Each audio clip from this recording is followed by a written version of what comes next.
whenever you're ready.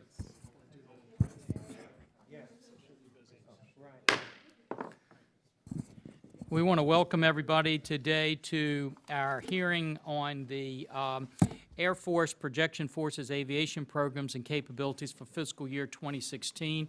The unfortunate thing is, we all know they are going to schedule votes, or have scheduled votes, anywhere from now to maybe 2:30. So we're going to waive our opening remarks. Mr. Courtney and I both have agreed to that. And with that, we want to get right to our witnesses so they can make whatever comments they'd like to make to the members. I have told them previously, Mr. Courtney has agreed to this, of course, that all their written remarks will be made part of the record. You can refer to those if you'd like, or you can just talk off the cuff, but we're just glad to have both of you here. As you know, we have Dr. William LaPlante here. He's the Assistant Secretary of the Air Force for Acquisition for the Department of the Air Force. Dr. LaPlante, thank you so much for joining us and for all the work you do for our country. We also have Lieutenant General James M. Mike Holmes, who's the Deputy Chief of Staff for Strategic Plans and Requirements for the Department of the Air Force. General, thank you again for your service, and to all those people who serve with you and below you. We appreciate their service to our country.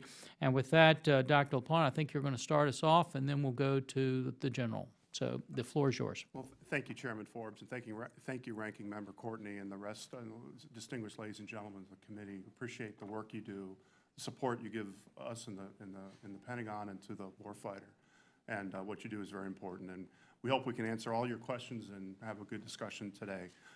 Joe Holmes and I both have a joint prepared statement that were submitted for the record. I'm not going to go through that statement here. I'll just make a few remarks and then turn it over to General Holmes. I start by saying that the challenge we have in our jobs in acquisition and programming and strategy is quite simple. It's that we've got these two competing problems. We have modernization, that is the airplanes, in your case, and the mobility airplanes, the bombers that we're using today and literally using in the fight today. And the pilots flying these airplanes are flying airplanes that are older than they are, and keeping that going. At the same time, we have to modernize for the future. Those two are linked, of course, because if we mess up the modernization, then we just put more at risk those pilots flying those airplanes. So that's our challenge, is between those two things. And our job every day, Joe Holmes and I, the Chief, the Secretary, our whole team, is keeping that all together, keeping it together with a strategy. Oh, and by the way, in a budget that's, to say the least, very, very challenging. So all our discussions we have is about the trades between those two categories. And then making sure that we keep the modernization programs, the KC-46, the next tanker, the next bomber, that we keep those programs on track and don't lose our eye on the ball while we keep the modernization going. And it's a difficult trade, but that's what we're here to talk to you about. Look forward to your questions.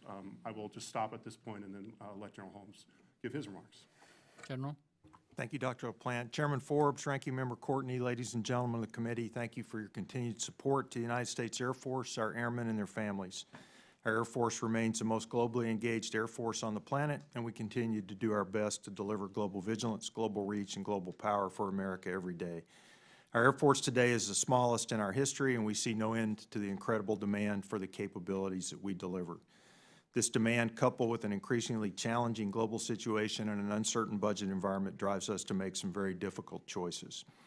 The 2016 President's budget took some steps to improve our situation, and it allowed us to maximize the contributions of the total force, to reinforce investments in nuclear deterrence and space control, to emphasize our long-range and global and non-permissive capabilities, and to preserve our top three procurement programs, the F-35, the KC-46, and the Long-Range Strike Bomber, two of which fit into your committee's portfolio. The President's budget added money above the BCA caps because the administration believes additional spending is necessary to meet the requirements of the strategy. And it gives us the ability to halt reductions in our total force end strength, to continue our efforts to regain full spectrum readiness, and to lay the groundwork for future innovation with some seed investments. However, we face shortfalls in our ability to meet all the requirements of the strategy, even at those levels. And shortfalls in capacity first. I'll talk about capacity, readiness, and modernization. Shortfalls in capacity mean we must accept some risk in our ability to meet all the requirements of the strategy. Shortfalls in readiness are driven by previous funding levels and a continued high ops tempo and demand for Air Force forces, which exaggerate the effect of the capacity shortfalls. And then shortfalls in modernization mean potential adversaries who have had 20 years to watch the way the American military does business and take steps to address it are closing the capability gaps that separated the U.S. military from potential foes. This narrowed gap adds future risks to both mission and forces. When forced to choose on where to take the risk and to spread our dollars, the Department of Defense directed us and all the services to take risk in our current capacity in order to preserve readiness and the investments required to be ready in the future. As we look at the forces that we bring to you in this committee, primarily our bomber, tanker, and transport forces, I think that our bomber investment portfolio is in pretty good shape. There are about $3 billion invested to make those airplanes both compliant, to let them keep working in the airspace system, and then to modernize them and make sure they continue to do the things we require until the long-range strike bomber is brought on board in the numbers that we need there. On the tanker side, although we have a very old fleet, the investments are in place there to keep those systems compliant and keep them out there, and the KC-46 program is in place to replace them. Bringing me then to the airlift side, the C-17, we thank Congress and the committee for your tireless efforts to get us that modernized airplane. It's one of our greatest airplanes, and it's in shape for the future. We have some investment in 16 to make sure that we protect that investment in the airplane. And then the C-5 modernization program is coming to an end, and we're very happy with the results there. So what I'm left with and that I'm most concerned about, and I know that many members of the committee share that concern, is our C-130 fleet as we advance into the future. How do we make sure those airplanes remain safe, that they're compliant with the requirements of both the national and the international airspace system, and then that we modernize them to last through the service life that we need, particularly the H models, to exist. We know that we've had years of discussion with you and with the committee on the best way to go forward.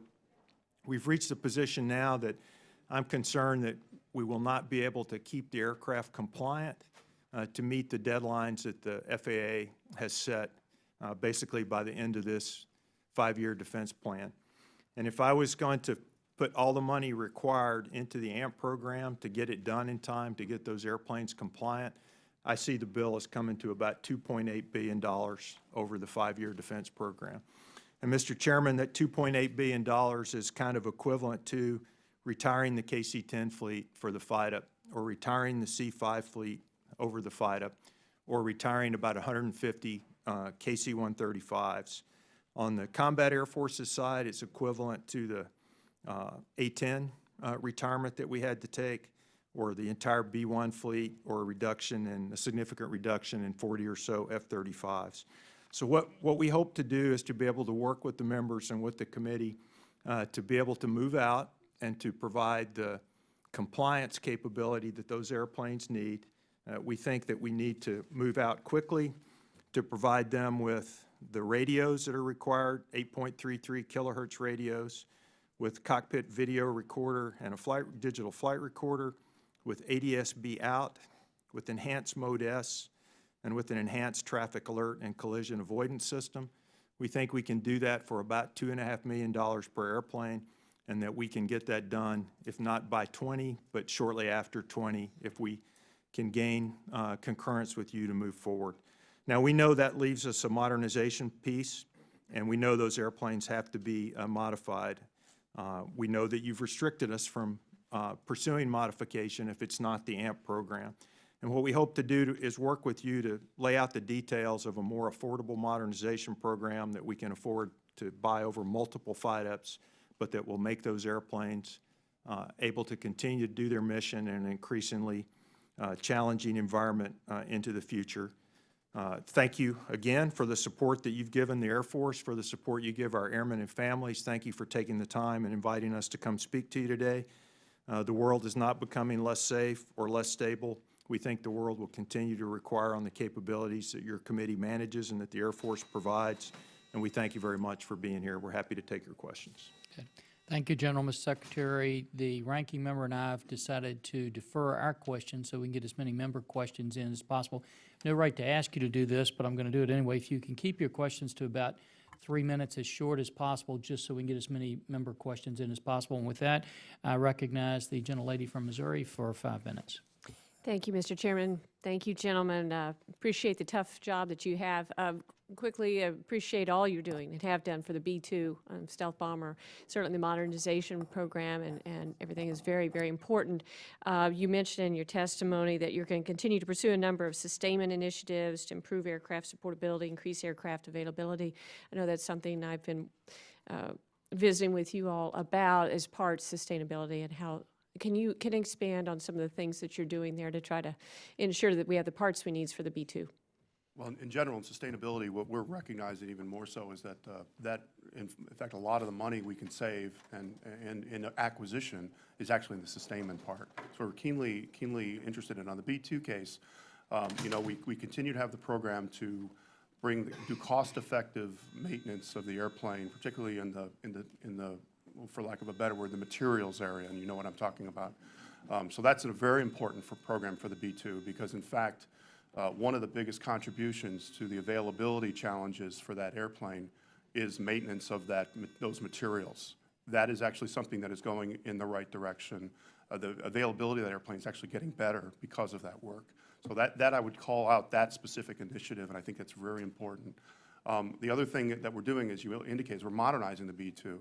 An important program for the B-2, and I'd like this committee to recognize, is a program that's really a defensive military systems program. It's DMS is the acronym. But the thing what it does is B-2, we think of it as an advanced weapon system, which it is. But in fact, if we don't do DMS, it is not going to have the capabilities to operate in a modern contested environment. We have to do that program. It is funded, as General Holmes said. So those are two things I would call out. But you know, the B-2 is a very, very important program. Just to follow up on the computer software program that I understand is being developed to be able to project the parts that would be needed to help them in advance be able to get in. Do you have an update on that? I don't have an update on that specific program. Do you? No, ma'am, I don't. I know we're pursuing about 20 projects that help us manage the signature and the part supply and that help us increase the availability rate on the airplane, but we'll have to respond to you on that one. Be happy to look into that and get back to you on that. Yeah. Thank you for all that you do. I yield back. Thank you. Thank the gentlelady. The gentlelady from Guam is recognized for 5 minutes. Thank you very much, Mr. Chairman, and Secretary LaPlante and General Holmes, thank you for your testimony today.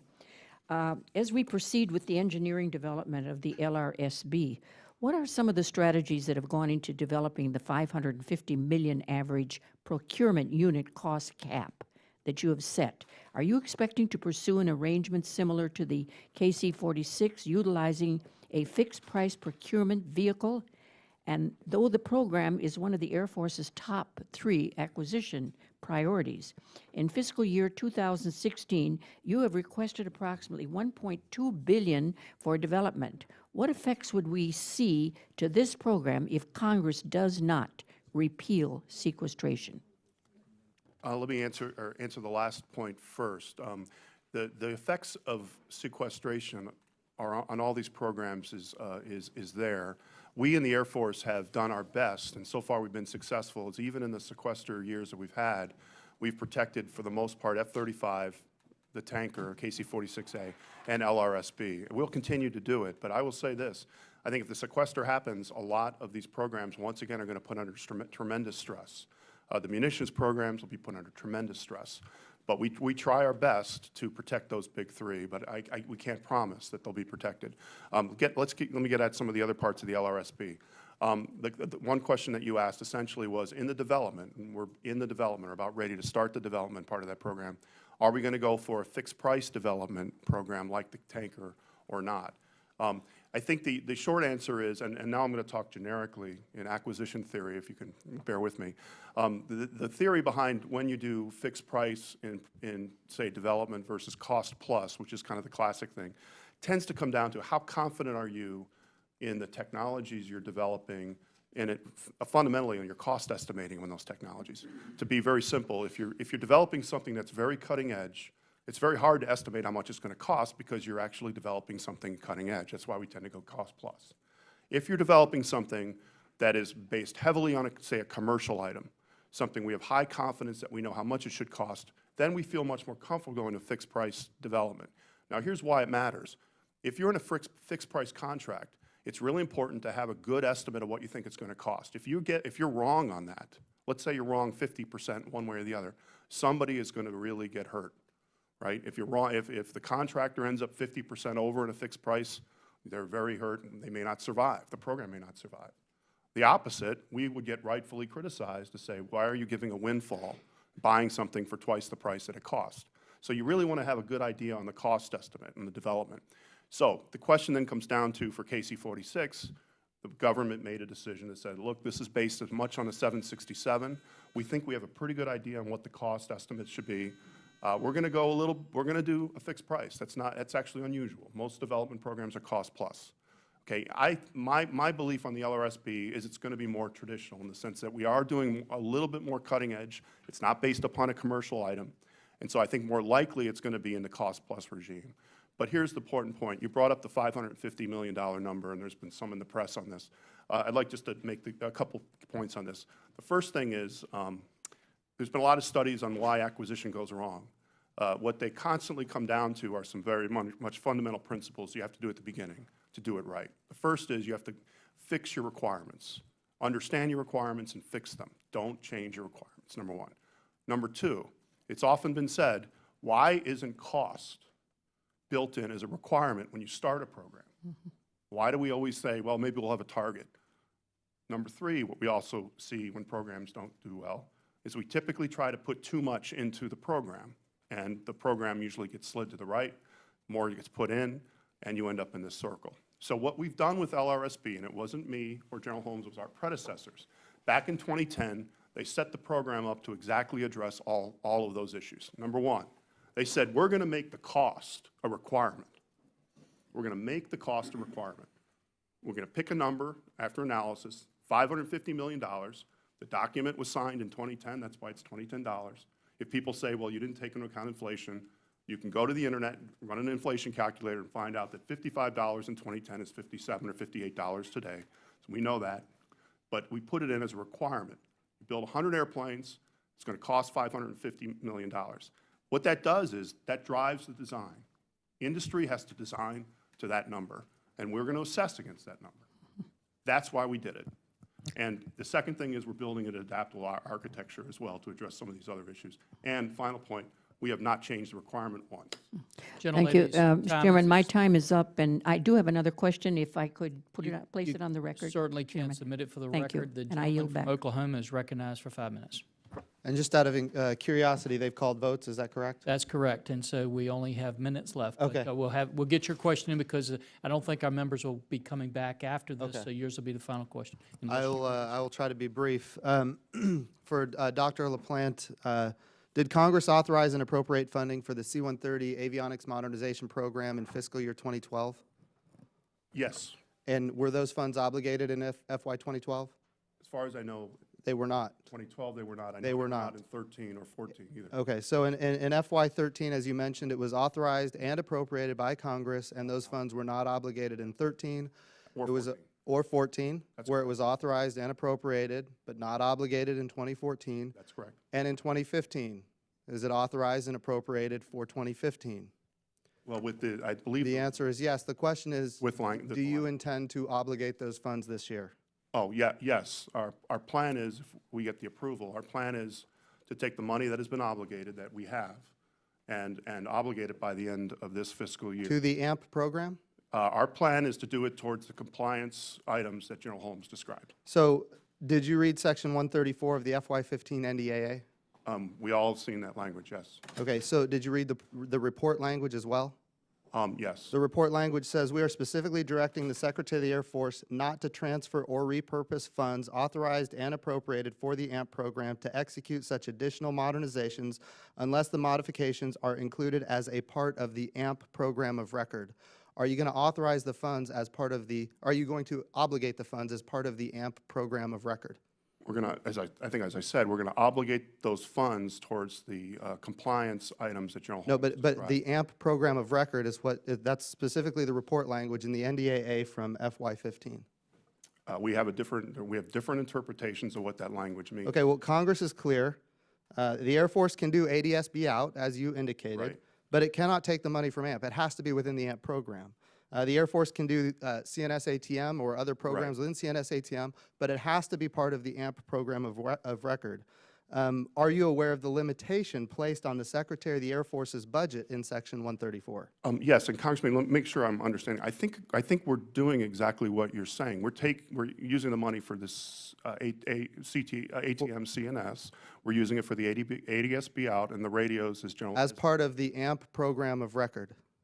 It's going to be that money, yes. Okay, so it needs to be part of the AMP program of I'm not record by sure law. what that means, but, well, I mean, I'm not sure. Okay. That maybe we're doing exactly what you're saying. I mean, Well, we're taking that money, we're going to buy those items. So you're familiar with this? I just read, it was the FY15 President's Budget Request, C-130 CNS ATM program.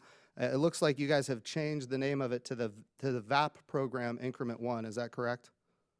Are you familiar with this? The VAP program Increment 1? Yes, sir. Is that what your intent? Did you change the name, or are you changing the program? I mean, how is this working? Because the law is pretty clear. Well, sir, our lawyers believe that when certified by the Secretary of Defense, and the Secretary of Defense delegated that to Mr. Kendall, that when Mr. Kendall says it's necessary for us to spend money from those accounts that were previously Okay, obligated by a couple of Congress. things. I get that. I understand in 134 there is that out, but also in Section 134, it fences 15% of the Secretary of the Air Force's money until the Air Force obligates FY15 and prior year's funds to the AMP program of record. There is no exception made to this limitation provision. There's no limitation. So if you want to say that we're going to go forward with a different program under a different name, that means you are saying that we're going to cut 15% of the Secretary of the Air Force's operations and maintenance budget. Do you understand that's what you're doing? That's in the law. Yes, sir, it is, and we have our lawyers. Are you going to follow the law is my question. We are going to follow the law as interpreted by the General Counsel. And for the chairman of this committee, if we follow the law and you go forward under the program that I understand you're going forward with in the president's budget request, you are in essence, we on this committee are required to make sure that the Secretary of the Air Force loses 15% of her operations and maintenance budget. Now, this is in the law. I just want to make sure everybody here understands this. Yeah, and Representative, we hear you. I just want to make sure that we have to do what our legal experts read the law, tell us we can do. I mean, you can't make it any more clear. It's written. Well, I'm not a lawyer, but Sure. yes. A couple of other things. In the 2014 NDAA, Section 133 prohibits the Air Force from using any funding to initiate an I'm sorry to alternative cut the AMP. gentleman off, but we have votes we got to go to. Its time has expired. So if you'd like to follow up with any written questions, we can do it. General, we also would like for you to respond, if you could, on the details of that modernization program. I apologize to everybody that we've only got a couple minutes left for this sir. vote. But with that, Mr. Courtney has agreed. We're adjourned, and we'll follow up with any written questions, and if you'd be so kind as to answer them for the record, we'd appreciate it. With that, we're adjourned. Thank you, Mr. Chairman. Adjourned.